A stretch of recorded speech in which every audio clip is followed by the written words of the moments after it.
Hello again, everybody. This is James Bartley, and you're watching and listening to the Cosmic Switchboard Show. Today, my guest is Professor Darrell Hamamoto, formerly of UC Berkeley System and the author of Servitors of Empire. We've had Darrell on the show in the past. Darrell has been a voice in the wilderness in many ways because of the politically correct, charged, doxing type atmosphere out of which he emerged. He was the rebel in residence for a long period of time, but now, he's out and been out, and he's going to be having his own syndicated show coming up. I'll let Darrell explain all that to you. So without any further ado, Darrell Hamamoto, welcome back to the Cosmic Switchboard Show. James, thank you so much for inviting me here today. I'm so excited to be here with you and your audience. And audience members, don't try to understand this too quickly. I'm not one of these academics who are complaining about political correctness, cultural Marxism, blah, blah, blah. I'm tired of hearing Jordan Peterson or Brent, whatever his face is, and all these people who are whining and crying and complaining and do not offer any solutions. And I think that's exactly why these people have been put out there and allowed to blather on about how we need to bring back certain traditions and on and on and on. I have an approach, James, for you and your audience and the worldwide population to just transcend all that garbage that's deliberately being put out there to hold back the evolution of humanity. And in order to go forward, James, we're going to go back, way back. Well, definitely. Let's hear it. You've got the floor, Darrell, just wherever you want to start from. Okay, well, I've been following your work for years now. You have talked about the Drago, the reptilian component of various animal species, including possibly mankind, Homo sapiens sapiens. And I said, well, I'm going to draw from my base of knowledge. I've been studying this for years. And by golly, you know what? After I retired from the University of California, I was now able to pursue this full time. And I'm so happy. That's why I'm so excited today. Because, James, I'm going to be previewing an entire new approach within academia that will rejuvenate it and train a whole new generation of young people for something that's eminently practical and incredibly fascinating because it's about the human story. It's about humankind. It's about the animal world, the natural world in general. And ironically, it's because of all this emphasis on androids and human computer interfaces and the uncanny valley that we are beginning to reevaluate what are our characteristics as human beings, as a species. So that has been one of the good outcomes of the Silicon Valley takeover to develop Silicon humanity, right? A microchipped community. I mean, that's why it's called Silicon Valley. It's Twilight language. It's not about circuits. It's about turning us into a silicon life form, transferring us from a carbon-based life form, right? So I've had a lot of time to think about this, James, and the way I'll just start from the beginning, all right? So people can start working on this mentally. But we're going to fund this by and by the way, this is not a solicitation. I don't want you to get James in trouble or myself in trouble with the Securities Exchange Commission. This is not a solicitation. This is just an idea. This is a vision. And together, ladies and gentlemen, we're going to make it happen. But what I want to do is create an endowed chair at the top university in the world and create a chair, and I hope to sit on it. It's going to be an open competition, but I hope you'll consider me as being one of the top candidates to sit in this endowed chair. And it'll be a chair dedicated to crypto studies, all things crypto, from the finance, cryptocurrency is what we're thinking about. But what I'm going to talk about today, more specifically, cryptozoology, crypto history, crypto geography, on and on and on. All the areas that the mainstream disciplines from the sciences to the humanities neglect on purpose. So I'm going to be filling this void and Here's the interesting part. How are we going to finance that? Well, there's all these instant Bitcoin millionaires, maybe even billionaires, correct, James? You might be one of them. I'm not going to delve into your personal finances, but I missed out on the crypto. I bought silver instead. But anyway, we're going to fund it through all these crypto millionaires. And this is going to be the first endowed academic chair entirely funded by cryptocurrency. And that in itself is going to be highly newsworthy. And I'm announcing it to you, James, and your audience today for the first time. I had a vision this morning as I was prepping. I said, well, gee, all these great plans, how, it requires money. Well, hey, here we go. Here's our opportunity. So anyway, I'm throwing that out there. Crypto millionaires, keep listening. So you may say, geez, we're going to have to really start from scratch, from the bottom. This is such a revolutionary approach.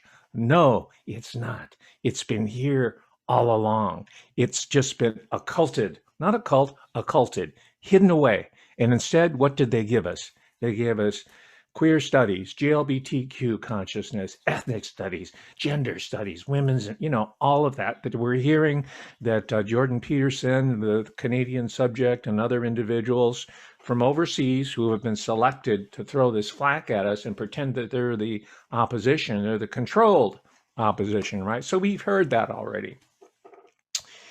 And what's happened is that what I have, well, I already knew this, but I was really able to do a deep dive that there are people who have had spent entire, very productive academic careers. For example, Professor Brian P. Copenhaver, one of my colleagues in the University of California, he's at UCLA.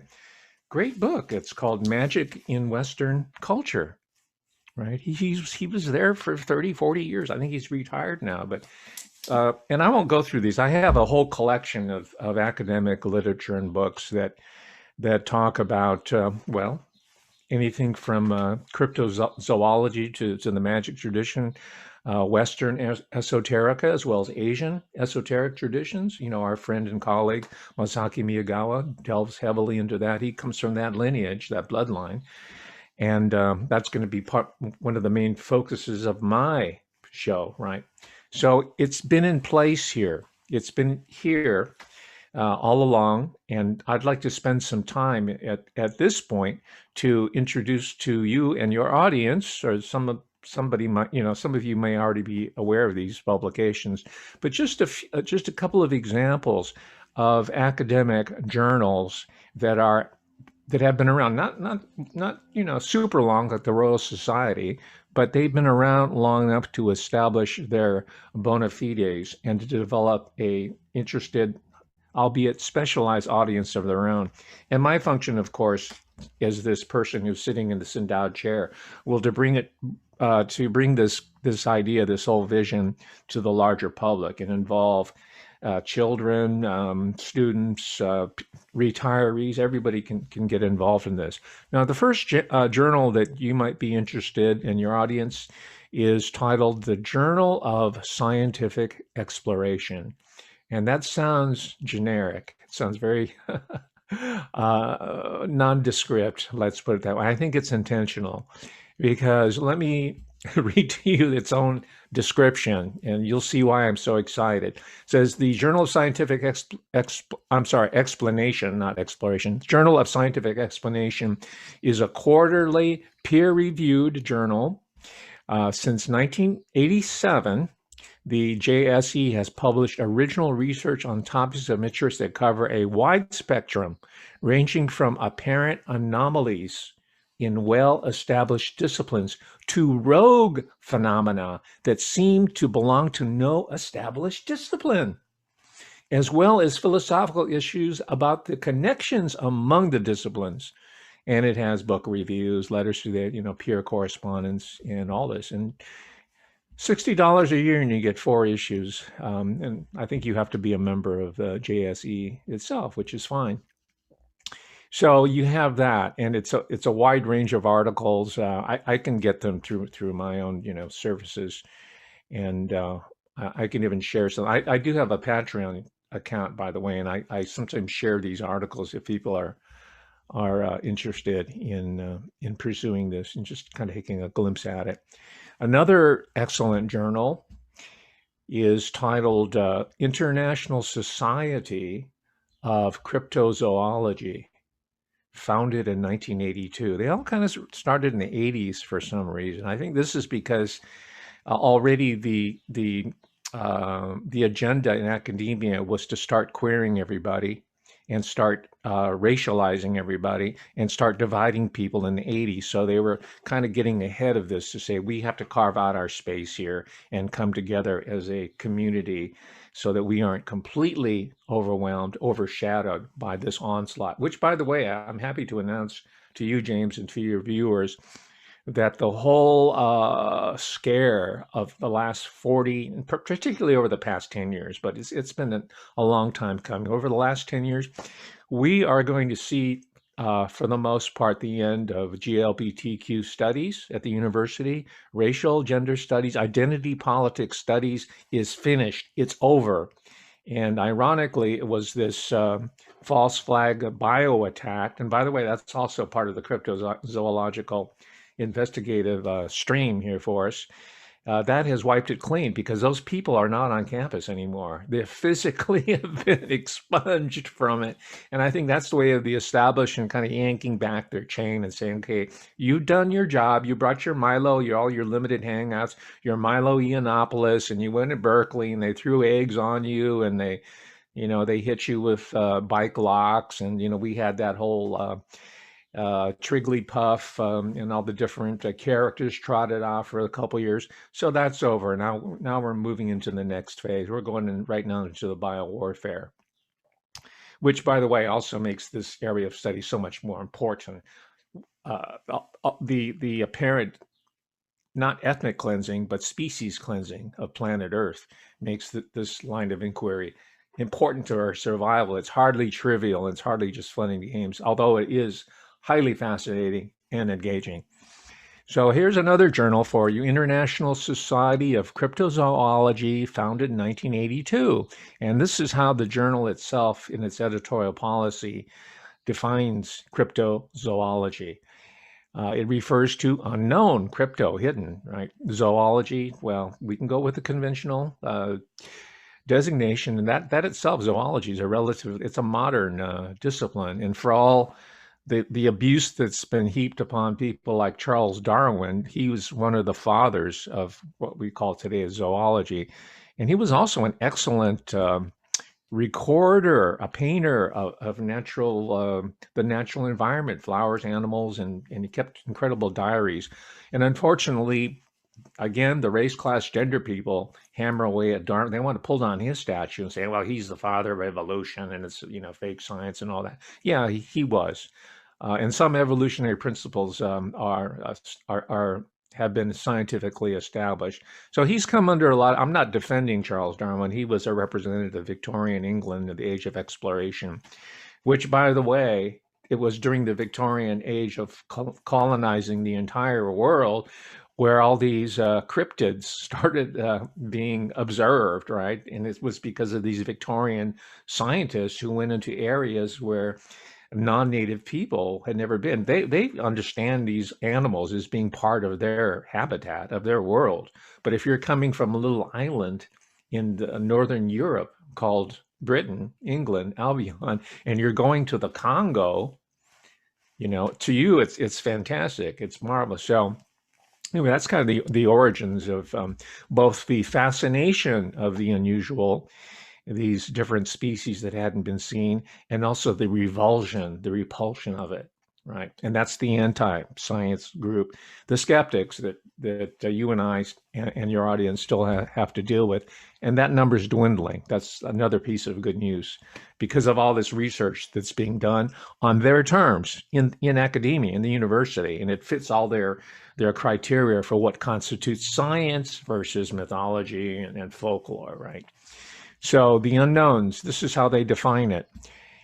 Even though they typically are known to local populations, the native population, at least sufficiently so that we often indirectly know of their existence and certain aspects of their appearance and behavior. It would be better to call them animals, right? Undescribed by science. That's the phrase I use, instead of monsters or creatures, at least according to prescribed zoological rules, to which you will return later. These animals are truly hidden in much the same way as those species of the past, which, after numerous genetic transformations, gave birth to the species of today. We know that such ancient species must have existed, but we have yet to find the fossil remains of many of them, and hence their relationship with animals, both living and extinct, are only dimly perceived. And on it goes to try to establish the rationale for this particular subspecialty that they call cryptozoology. And James, I'm monopolizing what I hoped would be a conversation, so I'm going to pause and have a sip of my Assam black tea while you give us your preliminary. Am I crazy, or am I on point here? You're on point, because while you were talking about that, I thought about the private correspondence of President Teddy Roosevelt talking about this big land ape in North America, because as many people know, Teddy Roosevelt was a big game hunter. He used to go on safaris in Africa and whatnot. And to him and to his colleagues that were big game hunters, this big ape that was roaming the North American wilds was just another animal, to use that term, to go look for. And I don't know if they intended to ever bag one or kill one. But in the correspondence of Roosevelt, former president, it was a given that this thing existed, right? And Mm-hmm. I was reading this one book, entirely unrelated subject. It was set in the 16th century in Japan, right when the Portuguese, the Dutch were vying to establish an enclave, a trading enclave in the sphere of influence in Japan. And it involved this Englishman named William someone or other, right? And he became a close advisor of the Japanese. And within the context of the story, and it was all based on his journals, the vessel he was on along the way to Japan stopped at this island, and coming from the shore of this island was two men rowing out in a boat. And as the boat got closer, it turned out that the two men in the boat were giants with 6 fingers, red hair, completely at variance with the local ethnicity of whatever brown-skinned people were there, right? And so these large red-haired Caucasian giants were quite belligerent and were threatening to Bill and his crew. And he describes how they eventually pulled up anchor and decided that the island was too inhospitable and went on their merry way and sought provisions or fresh water elsewhere. But the point of relevance is, within the historical context, there will be these references and allusions of these animals, right? Yeah. And we know a classic example of this was, I think it was in the 1930s sometime, somewhere off Madagascar. They had pulled up in a fishing net, good old-fashioned coelacanth, a prehistoric marine animal that was supposed to be extinct hundreds of millions of years ago, but there it is, flourishing until it was caught in the net. So when one considers the depths of the ocean, just how many places are uninhabitable, and thank you for bringing the point out about the Victorian explorers, because much has been made in a negative sense about these Victorian explorers, people like Kitchener and others like them. But they went to places that even the locals didn't go. They pushed out and got into regions which were considered inhospitable even by the locals. So credit must be given to these people for making that effort in the name of exploration. Yeah, the one-sided explanation again of the race and gender and the class and ethnic studies people, right? The one-sided explanation was that they were going there just to extract wealth and to enslave the people. Yeah, that was part of it. But the other part of it, thank you for reminding us, was this spirit of Victorian exploration. It was part of the science renaissance that brought us here to 2021. And we know that there are the disadvantages and liabilities involved with that, but it's up for us to, as human beings and as sentient creatures, to try to correct for these mistakes and errors. And that's really the spirit in which I want to pursue this whole realm of crypto studies, or I call it New World Order theory, because and we can talk about this later, but there's another dimension to my interest here, and that's how it intersects with power, political power, economic power, financial power, right? And I know we were going to verge in at some point a discussion of the hair pulling contest involved that the members of the royal household, the royal house of England, that is, or Britain, that are involved with currently, because there's always been some question about their own species being, let's say it without tipping our hand here. So I'm interested in the science. I'm interested in the politics, society, and the culture, everything. That's why I call it New World Order studies, because it's a part of the New World Order studies theory, which I'm pioneered it, right? I guess I'm the only proponent of it so far. The other people are still, hammering on the race, class, gender themes, right? Is how all this works together to shape human experience and to either advance or retard human civilization and exploration. So that's my whole, part of my, larger framework here. Now I know that, as you mentioned, that the situation in the Japans, as they call the islands, which was unknown to the explorer, at least from what we can tell, of the 16th century. And of course, we know that they came with a Bible in one hand and a sword in the A other. flintlock in the other, and a sword. Right. And they immediately sold the flintlocks to the local Japanese warlords, the daimyo, so they can create civil war and hopefully take over the island, right? That's where the politics come in. But they had these protective guardian spirits there. They sound like RH negatives, don't they? With the six fingers and the red hair, and they were giants, and here they were on the other side of the world. I mean, that's also part of the cryptozoology. There's all this interesting research that's going on with the RH negative types. Perhaps you can speak to that. They were thought to be geographically centered or concentrated in a certain part of the world, and some royal lines were said to be, the red-headed ones were said to be RH negative. But you're telling me they're in East Asia. Yeah, they were, and I'll get the title of it before from somewhere, but again, it involved this English adventurer named William, who Mm-hmm. latched onto a crew, and they were going into Japan. It was the intention to carve out a sphere of influence, and vying with the Dutch, vying with the Portuguese.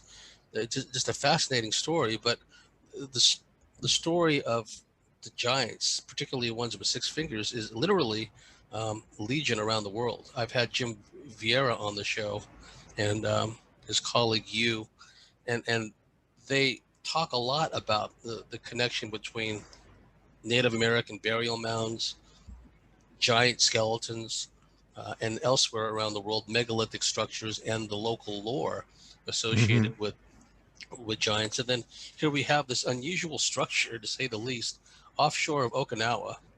Ah, It's Yonaguni. yes, it's submerged, and if you want to look at it from like an architectural standpoint, yes, that could be regarded as like a oriental version of a huge step pyramid. But what if they really are steps for some giant hominoid being? You know what I mean? I mean, this was an enormous structure. We know it's there. For whatever reason, we haven't had a lot more information come out about that place. Well, this would be all part of this under the umbrella of crypto studies. And incidentally, I'm sure you know of the book, James, and your audience.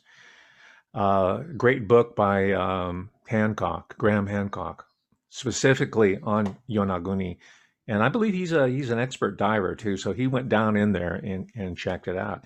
So there you go. I mean, examples upon examples upon examples of civilizations that grew up on other civilizations that grew up on other civilizations that grew on other ones. And in the Distrito Federal, Mexico City, they're still digging, in the Templo Mayor area, finding. And they said, okay, this was the Mexica. Oh no, this is the Aztecs, and they dig a little deep and they find some other civilization, and they just build and build. It's sedimented, right? So this is all within science, but it's amazing how little we know about it, right? If we being in the U.S., just took 1/10 of 1% of the entire military budget and allocated it to study of, you mentioned the native burial mounds. They might not have even been Native American, by the way. We're just talking about how we understand it commonly, right? But that aside, what if we just took some of that money, because it is a defense-related matter, if you want to think about it that way, and then brought all the children out there living in the Ohio, Mississippi Valley and all over, and have that part of their curriculum. They'll get fresh air, they'll cook for themselves and understand how their predecessors going back millennia lived. At the same time, they'll be learning archaeological excavating techniques, learning how to do DNA typing. They'll be learning, wet lab type skills in the field.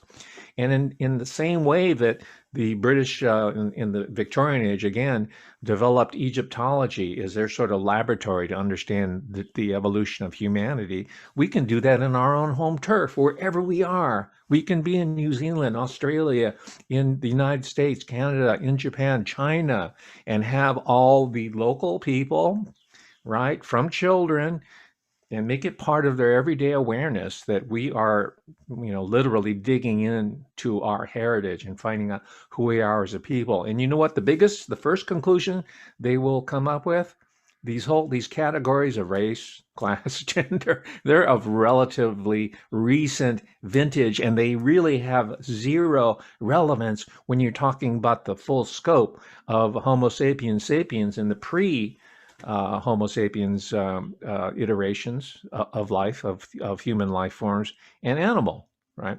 So they'll be learning a multidisciplinary whole bank of knowledge there, and staying healthy at the same time.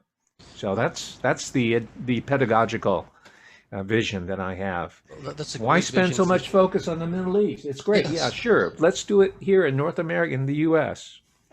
Well, that's a great vision for the future, because if you look at just locally, we have some anomalies here too, which the mainstream archaeologists have poo-pooed and attempted to rubbish. There's this place called the Carry-On Glyphs, which I've been to a number of times. There are ancient proto-Egyptian hieroglyphs there. This is like pre-Egyptian hieroglyphs. And Wow. as people have pointed out, if it was going to be a hoax, and who would take the time to, one has to be there at the site to see how these huge blocks were arranged, right? Who would go to such trouble in such a remote place, risk life and limb? Presumably they brought block and tackle in there, Hmm. and then not only that, but high up on the walls, carve in Proto-Egyptian. And it's been pointed out, if they were going to make a hoax out of it, they would have used regular Egyptian hieroglyphics. Why is it proto, right? And Yeah. it happens to be at an ancient Aboriginal site as well. So every local place has its own unique, distinct history, which intersects with the greater mystery. Uh, and I like the notion of us and children going forward, because as you know, Darrell, it's, I want to see another generation to pass the torch to, right? That's Absolutely. one of my concerns is, and I don't want to get too deep into the stereotype of the soy boys and these malcontent millennials who, self-entitled generation, et cetera, et cetera. But Right. what we need are these focused, driven, motivated, self-accountable kids who are open to the bigger picture. And the bigger picture is this cryptozoological aspect. the mainstream is having a very difficult time keeping this under wraps, because there's people out there like David Paulides, even though he's not ascribing blame, if you will, to this, that, or the other cryptid for all these disappearances. The fact that so many of these people are disappearing in forests and national parks, et cetera, has been going on for a long time. So many of the place names, Diablo Mountain this, Diablo that, right, has relevance. He points out that whenever you come across these place names where the locals, in the days of yore, ascribe some kind of frightening or negative connotation to this place, yes, people turn up missing even in modern times. Absolutely. So when one could find a happy median between the real scientific method, instead of like circling the wagons and the peer review process, which was weaponized for so long, we have a happy medium between the real scientific method and an understanding of the lore of all these cultures around the world, and the native First Nations people's understanding of what we would call cryptids, right? And then we dig into the fossil record, and even more. I think we'll begin to see a greater understanding, because people need to know the nature of their environment, right? And that's another thing that's sadly lacking, is people just immersed in their own headspace. They have no idea where they're at in any one time. We need to really get grounded and find out the history of this place. Well, as you're speaking, James, I just flashed on an incredible uh, innovation in relationship between the settlers and the indigenous groups, right? Because that's a perennial problem, and again, it's an artificially created one. What if we, together as human beings, honored the indigenous traditions? The people in North America, or let's say the settler states, and New Zealand and Australia, honored them and cooperated with them to find their lore, their mode of science, to add to ours, to combine them. That would be the ultimate preservationist strategy for these groups, instead of putting them on reservations or making them into welfare wards, because they're also going to be able to be self-sufficient, and they're going to learn about their own history with undiluted, right, from our particular colonial perspective. There's so many ramifications that are pro-human species to this vision that I'm outlining here. And it's so important because, as you know, these very same groups that we are done talking about, right? Thank goodness. You're still going to hear these guys on YouTube, talking, through their pant leg, right? But what's going to happen is that this revolution is going to take us much, much closer to our true destiny as a species. This is what I'm convinced of. Now, we're not alone. In more ways than one. There's this journal article, Folklore, August 2006. The title is Cryptozoology in the Medieval and the Modern Worlds. This person here went back to the pre-modern, pre-scientific worldviews. And you know what? When you look at their lore and you look at their iconography, there's all kinds of beasts and animals and horns, unicorns intermingling with human beings unselfconsciously. So their world and their vision, their cosmovision was quite different from the scientific hyper-rationalistic one right now, that has brought in the GLBTQ transhumanist group to put us out so that they can fill this void, this artificial void that they have created. So we're going to fill that void with our knowledge, our crypto studies, New World Order studies. We're going to bring humanity, indigenous and otherwise, back into center stage. I hear these, they're mostly people in women's studies, and, I don't mean to cast aspersion, but they're lesbian, right? They're not going to be repopulating or reproducing. And they are just pounding, and their day is over. Like I said, I already announced at the top of the show, their day is over, but they have kept pounding for the last 20 years. the end of the anthropogenic era, the Anthropocene, they call it, the Pleistocene. There's a periodization by John. This is the end of the Anthropocene, right? And they use the Leonardo da Vinci's classic rendering of the what's the name of the man? The Vitruvian man, right, with the perfect proportions. And they stand there in their little presentations and they mock him, right? That's all part of the post-human vision that silicon life forms want to promote from Silicon Valley, right? So that's part of the agenda here. I'm going to put them out of business. They're going to be part of the fossil record very soon. Well, we're seeing a lot of pushback, even people that we would, and I don't want to delve too much into this political schism aspect, but we're already seeing pushback because a lot of these Democrats are starting to see, the bitter fruits which they helped to sow, right? I mean, almost immediately, they're talking about openly launching a cyber war against Russia. Good grief! They're, within weeks of this pseudo inauguration, we already have a new airstrike in Syria, and things are escalating there. What I'd like you to talk about also is, from your perspective and your studies, the rich lore in Japan and in the Far East of interactions with non-human beings, what some would recall godlike. I mean, I've always been fascinated with the story. I don't know if I'm pronouncing it right. Amaterasu, she's the female sun deity or something, and of which the royal family, correct me if I'm wrong, claims some descendancy from, which similar to many other cultures around the world where they, claim descendancy literally from the gods, if you will. But being a somewhat homogeneous enclosed society, this tradition was able to develop for a long time, undiluted, if you will, compared to the rest of the world. And it's always held a lot of fascination with me.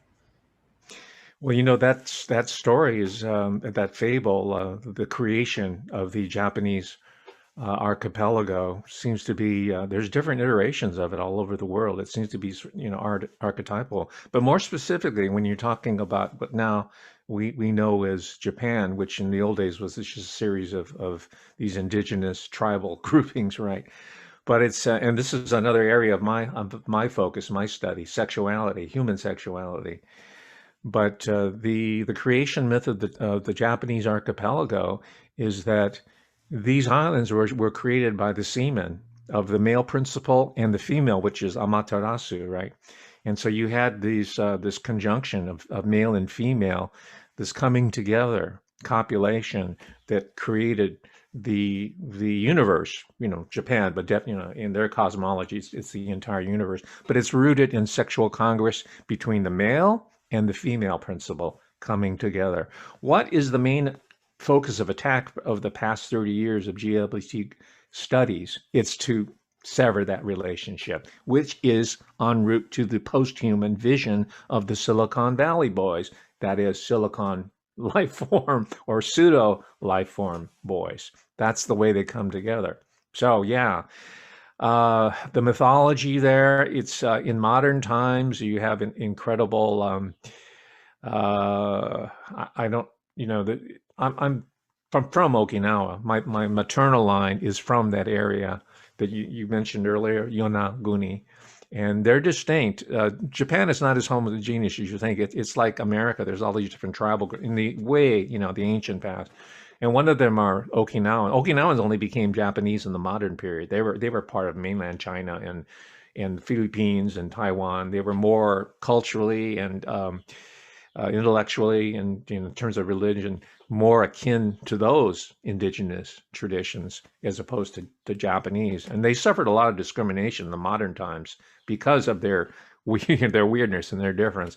But one of the characteristics they had is these incredible psychic powers through the maternal line, through the female principle again.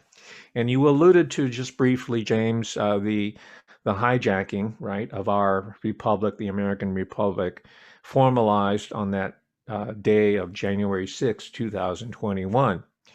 Well, my argument I have a YouTube show, by the way, so people who are interested can go back 2 or 3 weeks when I talked about it in depth.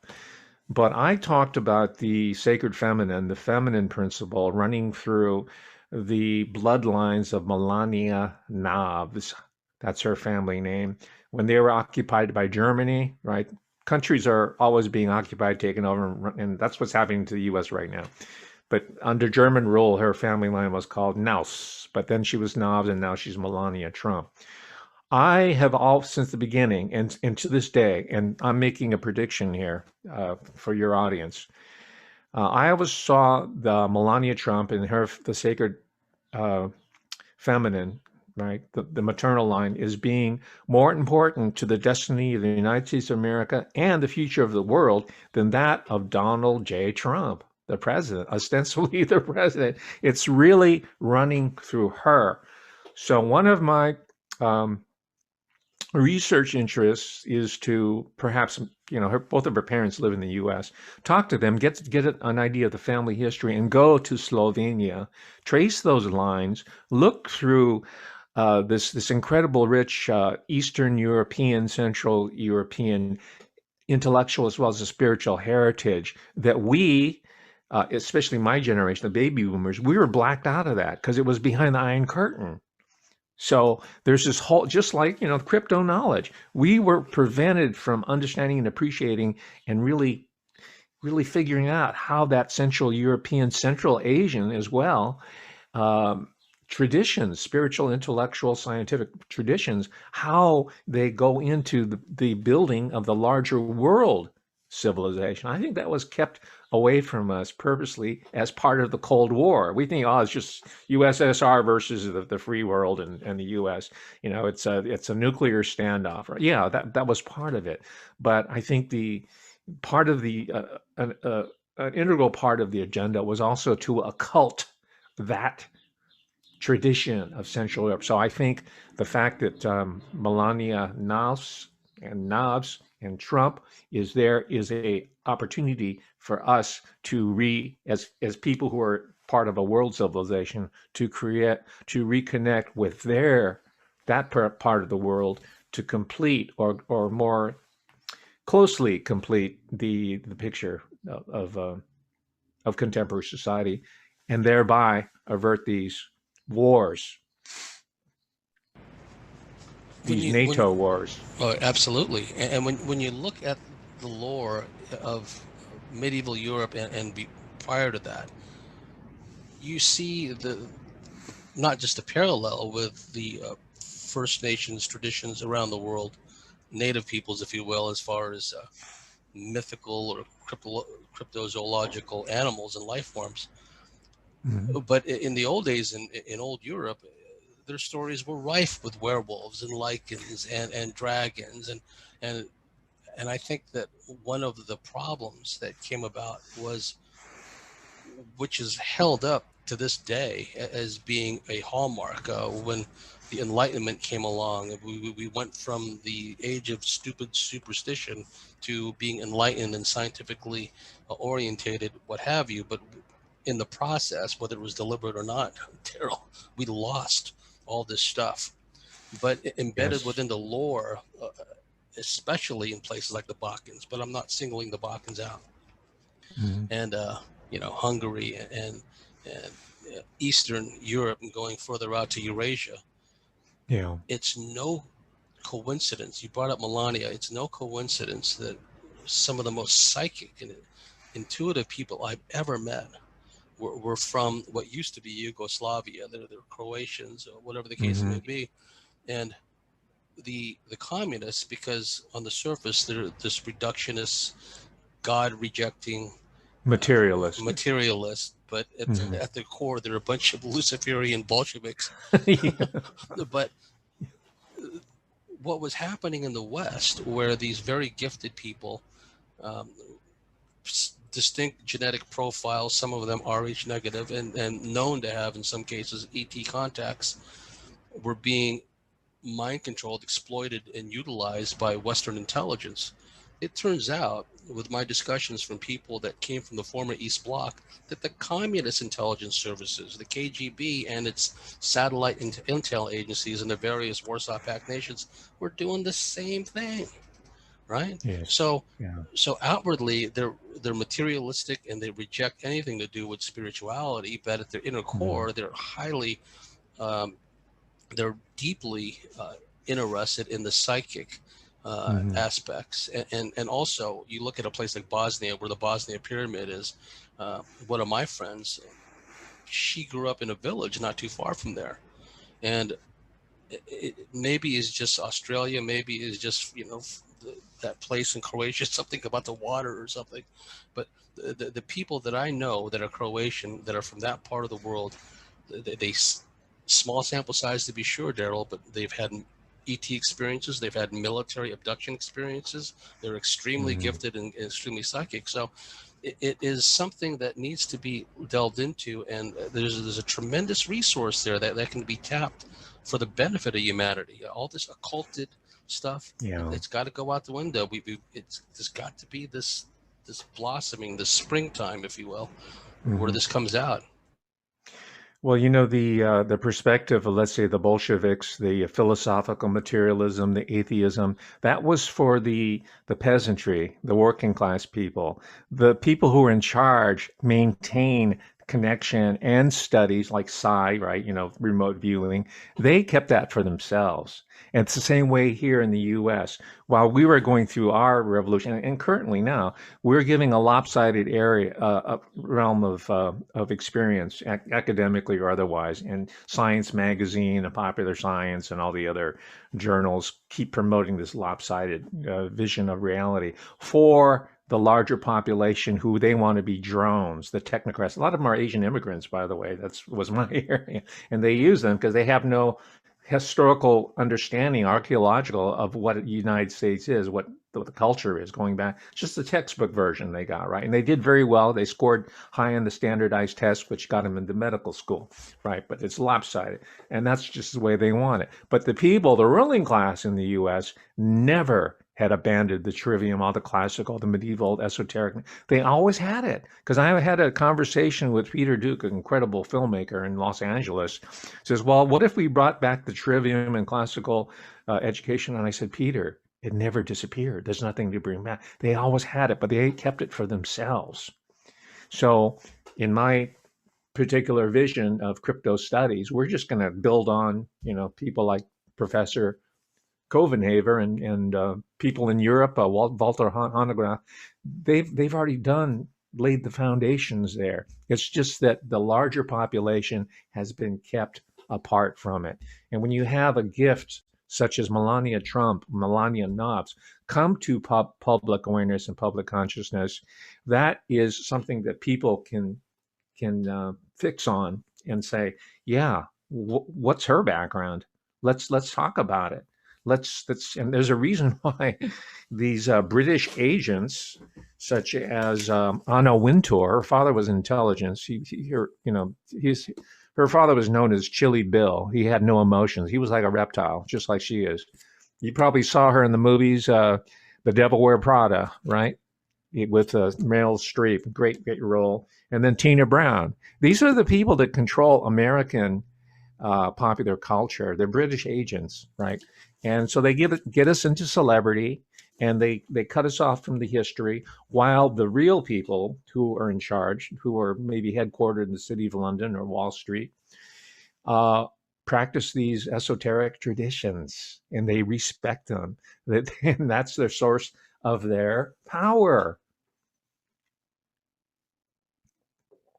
Yes, That's where their temporal power comes from, is an understanding of these arcane arts, which absolutely. through their controlled scientific religion uh, dismisses as quackery and so much superstitious mumbo jumbo. But Mhm. at the deepest arcane levels, they're deeply immersed in all this stuff in MI6 and what have you. They they operate that. I'm sure all the presidents up until President Donald J. Trump were read into that program. They were initiates, right? you and I know, and your audience knows that the people who were put in there follow a very similar pattern. The name Skull and Bones keeps coming up. By the way, I'm tired of hearing about the Freemasons and Skull and Bones and blah blah blah in the Vatican. We've seen that YouTube show many many times. We've observed it. It's true. The Bloodlines Illuminati, brilliant book, right? But can we move the ball forward now and come up with solutions? We're on the verge of extinction. You mentioned that the usurper president, I hesitate to even enunciate or vocalize his name. He might manifest himself right during this conversation. But he's being used to as a pretext to irradiate a lot of part of the world to eradicate it. So we're in some pretty desperate times here, and we need to move on this quick. So all you crypto billionaires, pony up and fund this project. The first project ever completely 100% financed by blockchain technology. We're going to use their technology against themselves. That's the vision. Yes, and this is a way to get around the international travel restrictions, because if branches, if you will, or however one wants to describe them, can be set up in various locales, these branches could really, literally and figuratively, dig deep into the local areas, dig into the local traditions, do their own research, and then combine that into a centralized database, which all have access to.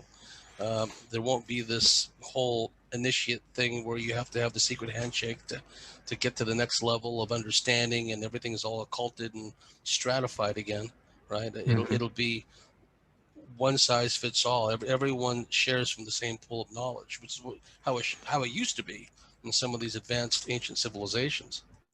Absolutely. They were largely agriculturally based, so cooperation was assumed. If you didn't cooperate, you're not going to make it into the next season, right? And those who weren't didn't go along with the program, they were treated pretty harshly. They might have been taken on a hunting trip and they didn't come back with the rest of the party, but that was their form of justice, and they didn't need an elaborate court system. They had three people say, well, you did this, and then they dealt with it on that level. Instead, we have a so-called justice system up all the way up to the Supreme Court, which is largely ceremonial. It doesn't even fulfill the bare,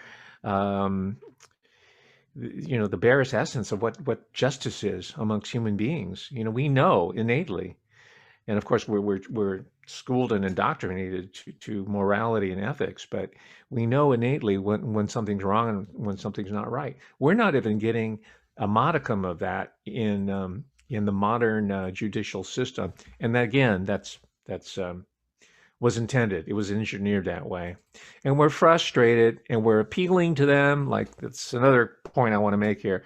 Oh, please, Mr. Supreme Court, or even please, Mr. President, please, Mr. Legislator, please, Mr. FCC, Federal Communications Commission regulator, please don't start, bombard us with 5G, or Mr. So-and-so, stop doing this and jabbing us. We're pleading to these people as if they are in charge and have power. Whereas by natural law, we are the ones that are in charge. They need to be consulting with us, but we don't even need to recognize them, right? So this whole framework here is, you talk about equality and equalitarian values. It's the ultimate in it. It's revisiting what we are as human beings, endowed with certain abilities and inclinations, not all of them good, right? Well, I'm not presenting a utopian vision of society. We've got to work it out. But the current one, the one in place here, is about exterminationism as a species. No exaggeration. I think everybody feels that. And you mentioned before, even and that's why I didn't mock them. They call all their libtards and their Democrat, but they're liberals. They're so, like, come on. Stop with the labels. You're not taking us anywhere. You're frustrating yourself to no good end. You're just chasing your own, however you want to put it. It's meaningless, and that's exactly the way the meme meisters want it. Right. We're going to go deeper than that. We're going to stop watching. Well, keep watching YouTube because some people are new to this, and you need to be brought up to speed, and you need to watch the canonical work, right? But I want to move into the 21st century myself, and I plan on taking a large segment of the population with me. Not that I want to be the leader of it, but I'm just saying, hey, here's a path, here's an opening, here's an opportunity. We're being presented this idea that resistance is futile. It's bad. We're at the terminus point. We're at the end point. Only divine intervention is going to save us. Well, has it ever occurred to people that the divine is so divine that it really doesn't care about, they've got a lot of other business to take care of in the cosmos. So it's really up to us. And the beauty of it is that it's within our grasp. And the divinity is within us as well. And I Absolutely. like the point you brought out about Melania, right? Because we have Melania, an eminently feminine figure, and then we have the predecessor, let's say, Michelle/Michael, whatever you want to call that particular entity. She's And definitely a hybrid.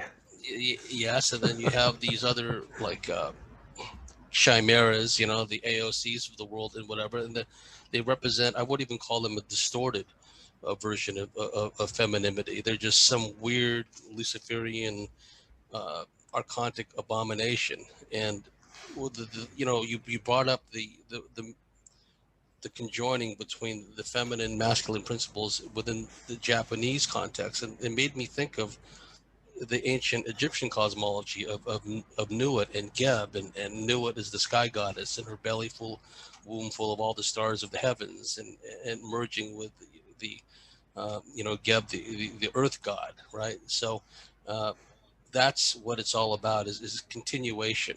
And so many people are, for decades now, they've been holding off having children because of finances, and now there's so many young males that have no interest in raising families, and it's even worse than that there are many females that have no inclination to be mothers. So we turn this around.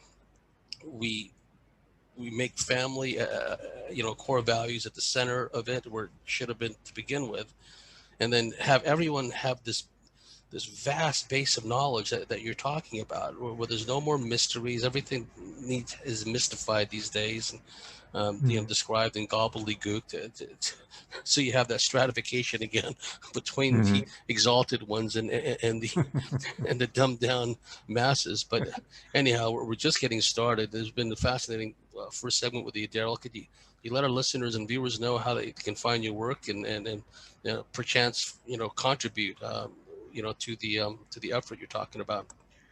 Certainly. I started on Christmas Eve because I know that we are into this new era and I wanted to finally put out my original material here. And I have a live cast twice a week, Tuesday, Thursdays, 3 p.m. Pacific Standard Time. And it's an hour-long show, and it's like mostly a 1 hour, one-way conversation about any number of topics. You talked about the Egyptian dynasties. My most recent talk was about mother-son incest and how that is the downfall of all civilizations, and how contemporary royalty are very much involved with the mother-son incest, and serial killers here in the U.S. People like Edmund Kemper III, the Santa Cruz killer, is a product of that. So, I explore the political implications of seemingly unrelated issues. So that gives you a little flavor of my show twice a week on YouTube. And I'm going to be there until I get enough viewers to deplatform YouTube. And then I'll move over into the Endowed Chair that's going to be funded by the Bitcoin millionaires. So that's where I'm at now.